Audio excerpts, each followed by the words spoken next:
الحمد لله الحمد لله وكفى وسلام على عباده الذين اصطفى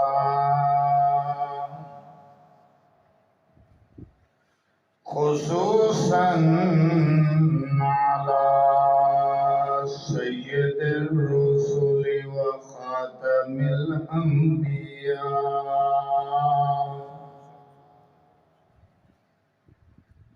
أما بعد فأعوذ بالله من الشيطان الرجيم. بسم الله الرحمن الرحيم. قد أفلح من تزكى وذكر اسم ربه فصلى. صدق الله العظيم وصدق رسوله النبي الكريم. والصلاة والسلام على سيد الرسل وخاتم النبيين وعلى آله وصحبه وأهل بيته وأزواجه وذرياته أجمعين.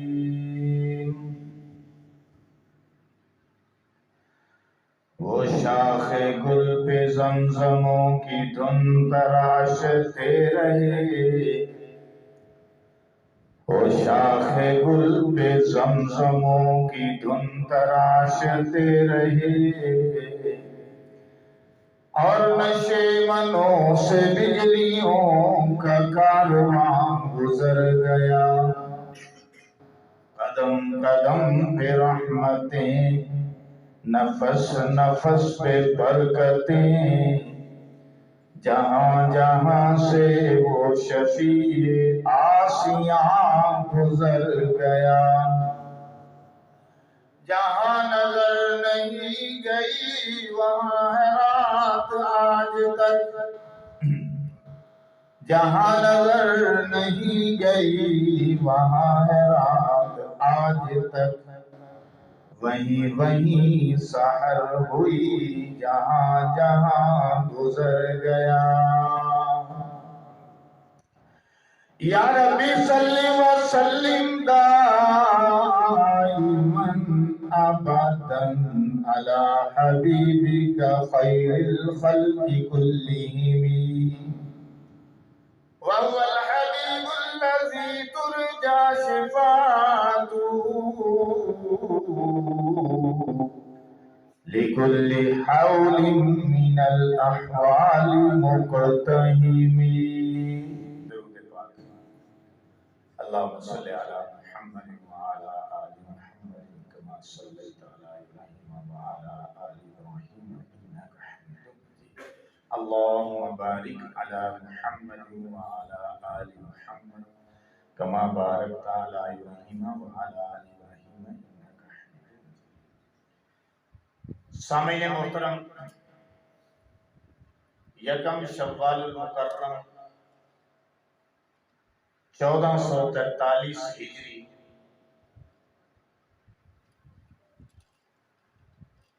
3 مئی 2022. الحمدللہ ثم الحمدللہ، اللہ پاک نے ہمیں ایک اور عید الفطر کے موقع پر جمع ہونے کا موقع فراہم فرمایا. سامعین محترم، میرے اور آپ کے نبی امام الانبیاء محمد الرسول اللہ صلی اللہ علیہ وسلم جب مدینہ میں تشریف لائے تو وہاں کے لوگ، وہاں کی اقوام خوشی کے دن، خوشی کے تہوار منایا کرتے. اور ان تہواروں کے اندر وہی کچھ ہوتا تھا جو ہمارے میلوں ٹھیلوں میں ہوتا ہے، یعنی خرافات، کھیل تماشے، لہو لعب۔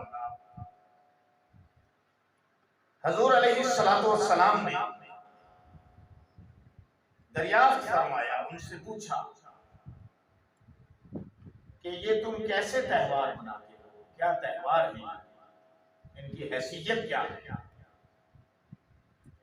تو انہوں نے جواباً بتایا کہ یہ ہمارے آباء و اجداد کا طریقہ ہے کہ ہم خوشی کے تہوار اسی طرح منایا کرتے ہیں، یہ ہمارا سٹائل ہے، ہمارا انداز ہے۔ حضور علیہ السلام نے اس کے مقابلے میں فرمایا اللہ نے مجھے 2 تہوار عطا کیے ہیں جن کو عیدین کہا جاتا ہے۔ ان تہواروں کا اور عیدین کے تہوار کا فرق یہ ہے کہ ان میں لہو لعب ہے، کھیل تماشے ہیں، خرافات ہیں، اور اس میں شکر ہے، صدقہ فطر ہے، یا صدقہ فطر کو پہلے لے آئے، صدقہ فطر ہے، اللہ کا شکر ہے، عبادات ہے، اطاعت ہے۔ حقیقت بھی یہی کہ مسلمان کا اور غیر مسلم کا فرق بھی یہی، مسلمانوں کے تہواروں کا اور غیر اقوام کے تہواروں کا فرق بھی یہی، ان کے انداز خوشی کا اور مسلمانوں کے انداز خوشی کا فرق بھی یہی، ان کے انداز غم کا اور مسلمانوں کے انداز غم کا فرق بھی یہی۔ وہ غم اور انداز سے مناتے ہیں، وہ خوشی اور انداز سے مناتے ہیں، وہ تہوار اور انداز سے مناتے ہیں، اور مسلمان اور انداز سے مناتے ہیں۔ اور بنیادی فرق کہ ان کے تہواروں کے اندر محض خوشی ہے، محض انٹرٹینمنٹ ہے، جس کو آج کل تو اسپیشل نام دے دیا گیا نا انٹرٹینمنٹ کا۔ ان کے تہواروں میں صرف انٹرٹینمنٹ ہے، جبکہ مسلمانوں کے تہواروں میں عبادت ہے، اطاعت ہے، اور سب سے اہم بات کہ صدقہ فطر ہے۔ علامہ ڈاکٹر محمد اقبال نے عید کے موقع پر ایک مرتبہ خطبہ دیا، اور وہ ان کا خطبہ جو ہے وہ تحریری شکل میں آپ کی کتابوں میں موجود ہے، اقبالیات میں آپ دیکھ سکتے ہیں۔ علامہ اقبال نے اپنے اس خطبے میں عید الفطر کا اہم ترین موضوع صدقہ فطر کو بنایا، اور دلیل قائم کی کہ صدقہ فطر اس بات کی دلیل ہے کہ مسلمان پسے ہوئے طبقے کو، غریب طبقے کو، نادار طبقے کو اسلام پسماندہ طبقے کو سپورٹ کرنا چاہتا ہے، اور غریب کو سپورٹ کرنا دراصل اسلام کی روح ہے۔ غریب کو اپنی خوشی میں شامل کرنا دراصل اسلام کی روح ہے، غریب کو ساتھ لے کر چلنا دراصل اسلام کی روح ہے۔ اور جس معاشرے میں ان کے غرباء کو دھتکار دیا جاتا ہے، رد کر دیا جاتا ہے، وہ معاشرے چل نہیں سکتے۔ اسلام اپنے غرباء کو ساتھ لے کر چلنا چاہتا ہے، یہی نظام زکوٰۃ ہے، یہی نظام صدقات ہے۔ یہ دیکھو زکوٰۃ تو جس پر فرض ہوگی تو 7.5 تولے سونے پہ زکوٰۃ فرض، اور چاندی جو فرض ہوگی تو 52 تولے چاندی پہ فرض ہوگی۔ اب زکوٰۃ کے فریضے کے علاوہ کہ زکوٰۃ تو اس کی خاص شرطیں ہیں کہ نصاب پورا ہو، سال پورا ہو، اس مال پہ سال بھی پورا ہونا، نصاب بھی پورا ہو اور پھر جو ہے وہ سال بھی پورا، اور جو ہے صاحب استطاعت پر تب زکوٰۃ فرض ہوتی ہے، لیکن جو نفلی صدقات ہیں ان کے لیے کوئی شرط نہیں۔ ہر بندہ اپنی ضرورت کو ختم کر کے اپنے اوپر ترجیح دے کے دوسرے کی مدد کرتا ہے، اور جتنی وہ دوسرے کی مدد کرے گا اتنا ہی اس کا ایثار اعلیٰ درجے اور اعلیٰ پیمانے کا ہوگا۔ اسلام ایثار کا حکم ہے کہ اپنے اوپر ترجیح دینا دوسروں کو۔ اس کی بیشتر مثالیں صحابہ کرام رضوان اللہ اجمعین کی زندگی میں ملتی ہیں۔ خود میرے اور آپ کے نبی صلی اللہ علیہ وسلم کی زندگی میں اس کی مثالیں موجود ہیں کہ انہوں نے اپنے اوپر ترجیح دی۔ رسول اللہ صلی اللہ علیہ وسلم تو اس بات کا مرقع تھے کہ کبھی اگر مال کہیں سے آیا تو رات بھر آپ کے پاس نہیں رہا، اسے صدقہ کر دیا، اسے خیرات کر دیا۔ تو صدقہ فطر دراصل اسلام کا وہ شعبہ ہے، اسلام کا وہ شعبہ ہے کہ جس میں غریب پروری ہے۔ شرط یہ لگائی دیکھیں کہ صدقہ فطر جو ادا نہیں کرے گا گویا اس کی عید ہی قبول نہیں، اس کے روزے ہی قبول نہیں۔ حالانکہ ایک انسان نے عبادت کی ہے، اس نے روزے رکھے ہیں، اور اس کے بعد صدقہ فطر، ایک تو اس نے روزے رکھے، الٹا جو ہے وہ مال بھی دے۔ یہی بات تو اللہ کو پسند ہے کہ جان کا بھی صدقہ دے، مال کا بھی صدقہ دے، جان کا بھی صدقہ دے، مال کا بھی صدقہ دے۔ نہیں وہ آواز تو بس آواز جمکن نام ہے بہت ہی کرتا۔ تو بہرحال صدقہ فطر اور اس کی ادائیگی اس کو ضروری قرار دیا، اور دوسرے نمبر پر اسلام کے خوشی منانے کے انداز کو مخصوص کیا کہ اسلام کا خوشی منانا دراصل ایسا نہیں ہے کہ جو انسان کو انسانیت ہی سے نکال دے، انسان کو انسانیت ہی بلا دے، دوسرے اس سے پریشان ہو جائیں۔ اسلام کا خوشی منانا دراصل اطاعت رب کا نام ہے۔ تو پتہ چلا کہ حقیقی خوشی جو ہے، روحانی خوشی، وہ یہی ہے کہ ہم اللہ کی اطاعت کریں، ہم اس کی عبادت کریں، اللہ کے حکموں پر چلنا، رسول اللہ صلی اللہ علیہ وسلم کی سنتوں پر چلنا، اسی کا نام تو دین ہے۔ اور جب کسی کی زندگی میں دین آ جاتا ہے تو حقیقت میں وہ بندہ کامیاب ہے۔ ہم تو دنیا کے لحاظ سے کامیابی کا تصور ذہن میں رکھتے ہیں نا، لیکن اسلام دنیا میں بھی کامیابی ہمیں دینا چاہتا ہے، آخرت میں بھی کامیابی دینا چاہتا ہے۔ اس لیے ہمیں حکم ہے کہ ہم دعا کریں، ربنا آتنا فی الدنیا، اللہ ہمیں دنیا میں بھی بھلائی عطا فرما، وفی الآخرۃ حسنہ، اور آخرت میں بھی بھلائی اور خوبی عطا فرما، وقنا عذاب النار، اور ہمیں عذاب نار سے اللہ محفوظ فرما۔ کہو آمین۔ ہے بھی حقیقت ہے، اللہ کا قرآن میں فیصلہ ہے، فَمَنْ زُحْزِحَ عَنِ النَّارِ فَأُدْخِلَ الْجَنَّةَ فَقَدْ فَازَ، جو جنت میں داخل کر دیا گیا، جہنم سے بچا لیا گیا، سو وہ کامیاب ہو گیا، 100% کامیاب۔ جہنم سے بچ جانا، جنت میں جنت کا ٹکٹ مل جانا، جنت کا ٹکٹ مل جانا، جہنم سے بچ جانا، یہی حقیقی کامیابی ہے۔ اس لیے فرمایا قد افلح من تزکا وذکر اسم ربہ فصلی، تحقیق کامیاب ہو گیا وہ شخص جس نے اپنے آپ کو، اپنے نفس کو پاک کیا۔ قد افلح من تزکا، قد افلح، تحقیق فلاح پا گیا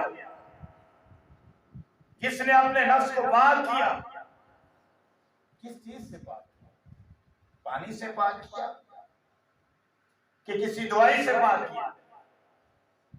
پاک کرنے کا مطلب گناہوں سے پاک کیا، اللہ کی نافرمانیوں سے بچایا، گناہوں سے بچایا، نفس کو اطاعت پر لگایا، نفس کو نافرمانیوں سے بچایا۔ اور حقیقت یہ ہے کہ روزے کی روح بھی یہی ہے، روزے کی روح بھی یہی ہے کہ ہم پاک ہو جائیں، تقوی والے ہو جائیں، تقوی شعار ہو جائیں۔ اس لیے فرمایا یا ایھا الذین آمنوا، اے ایمان والو، کتب علیکم الصیام، تم پر روزے فرض کیے گئے۔ اور ایسا پیارا انداز اللہ نے اختیار کیا کہ مسلمان صرف یہ نہ سمجھے کہ ہم پہ روزے فرض ہو گئے اور ہم مسلمان ہی ملے تھے کہ ہم پہ روزے فرض ہو گئے، کیونکہ ایک مشکل عبادت ہے، بلکہ مشکل ترین عبادت ہے۔ اور جب تک اطاعت کا جذبہ، اللہ کی اطاعت کا جذبہ اندر موجزن نہیں ہوگا، اس وقت تک روزہ رکھ نہیں سکتا، اور اطاعت نہیں ہوگی تو نماز پڑھ نہیں سکتا، اطاعت نہیں ہوگی تو قربانی کر نہیں سکتا، اطاعت نہیں ہوگی تو مال کی زکوٰۃ ادا کر نہیں سکتا۔ حقیقت ہے کہ اللہ کی محبت اور اس کی اطاعت ضروری ہے۔ اس لیے فرمایا یا ایھا الذین آمنوا کتب علیکم الصیام کما کتب علی الذین من قبلکم لعلکم تتقون۔ اے ایمان والو، تم پر روزے فرض کیے گئے جس طرح کہ تم سے پہلی امتوں پر فرض کیے گئے تھے۔ یعنی یہ ایسی عبادت ہے کہ جو پہلی امتوں پر بھی فرض تھی، صرف تم پر ہی فرض نہیں ہے۔ اس سے مسلمان کو ایک حوصلہ ملتا ہے کہ یہ ایسی عبادت ہے، اس کی اہمیت کا پتہ چلتا ہے کہ یہ ایسی عبادت ہے جو سابقہ امتوں پر بھی فرض رہی ہے۔ یقیناً یہ اللہ کی پسندیدہ عبادت ہے۔ تھوڑی سی کو تیز کر، یقیناً یہ اللہ کی پسندیدہ عبادت ہے جو سابقہ امتوں پر بھی فرض رہی ہے۔ اللہ نے حوصلہ بھی فراہم کر دیا، اللہ نے رمضان المبارک کی تاریخ کو بھی بیان کر دیا، اللہ نے روزے کی اہمیت کو بھی بیان کر دیا، روزے کی ہسٹری کو بھی بیان کر دیا، اور ترغیب بھی دے دی ایک مسلمان کو کہ یہ نہ سمجھنا کہ صرف روزے تم پر فرض ہیں، بلکہ روزہ تو ایسی عبادت ہے جو سابقہ امتوں پر بھی فرض رہی ہے۔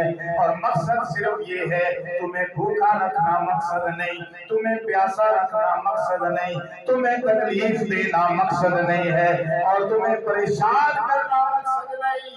حقیقت یہ ہے، مقصد یہ ہے لعلکم تتقون،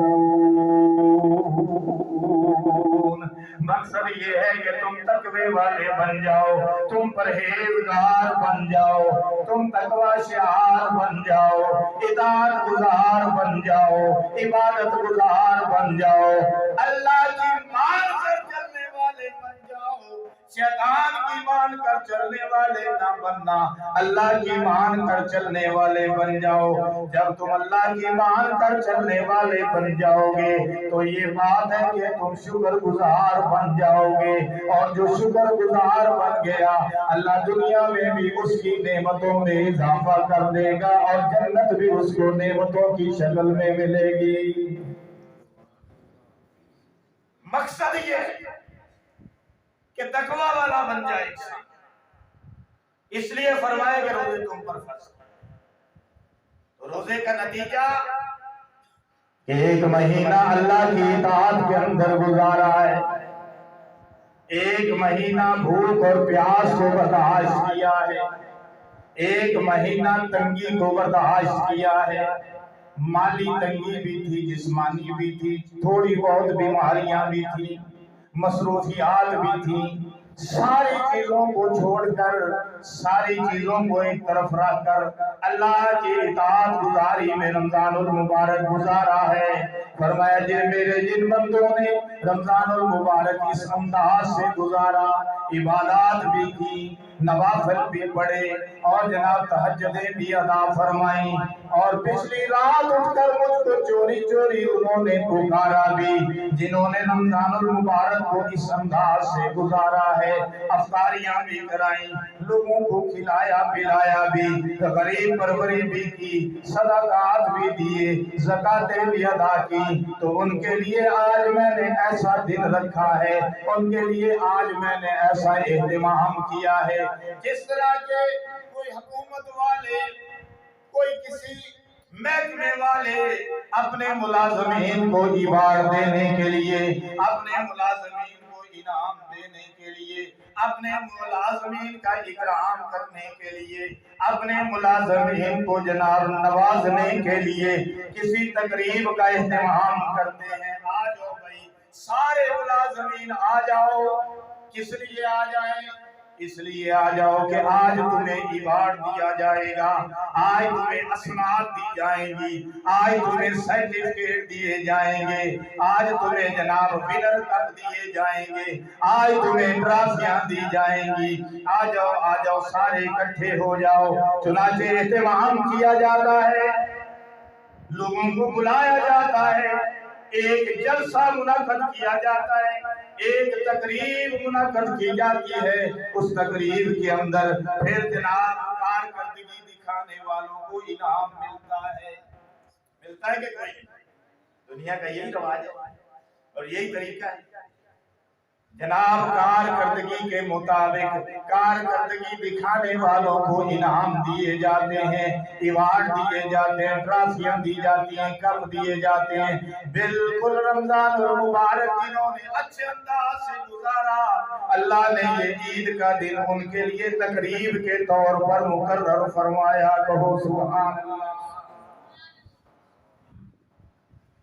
یہ ہے اصل میں یہی سمجھانا چاہتا ہوں کہ عید کا دن ہے کیا ہے۔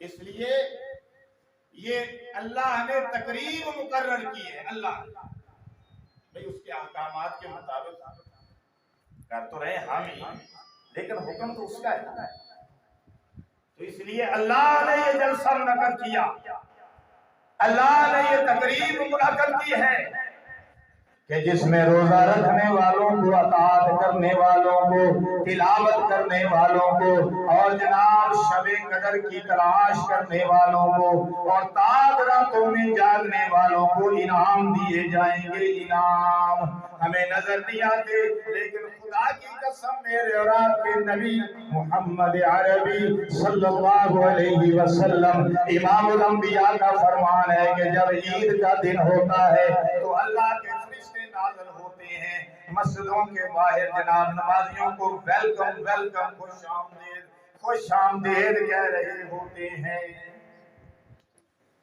آپ جب آئے ہیں تو آپ کو فرشتے ویلکم ویلکم کہہ رہے ہیں، خوش آمدید خوش آمدید کہہ رہے ہیں۔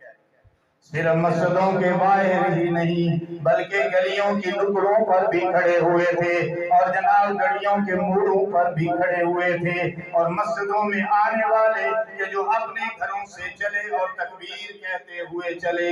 اس لیے میں نے صبح بھی بتایا تھا کہ جناب مسجد میں آنا ہے تو تکبیر کہتے ہوئے آنا ہے۔ میں نے کہا مسجد میں تو زیادہ لوگ نہیں آئے کیونکہ چاند رات میں زیادہ تر لوگوں کا وقت یا تو حمام پہ صرف ہوا یا بازاروں کے اندر صرف ہوا۔ خدا کی قسم یہ بھی بڑے افسوس کی بات ہے کہ یہ وقت بازاروں میں خرچ نہیں ہونا چاہیے تھا، یہ وقت جو ہے جو حماموں پر خرچ نہیں ہونا چاہیے تھا، یہ وقت جو ہے وہ فضول جو ہے پارٹیوں میں خرچ نہیں ہونا چاہیے تھا، بلکہ عید کی رات کو لیلۃ الجائزہ کہتے ہیں اسلام کے اندر، اور اس کا ثواب بھی شب قدر کی طرح، یہ بھی طاعت راتوں میں شمار ہوتی ہے۔ اس کو بھی لیلۃ الجائزہ کا نام دیا گیا کہ اللہ نے اس میں جائزہ لینا ہے۔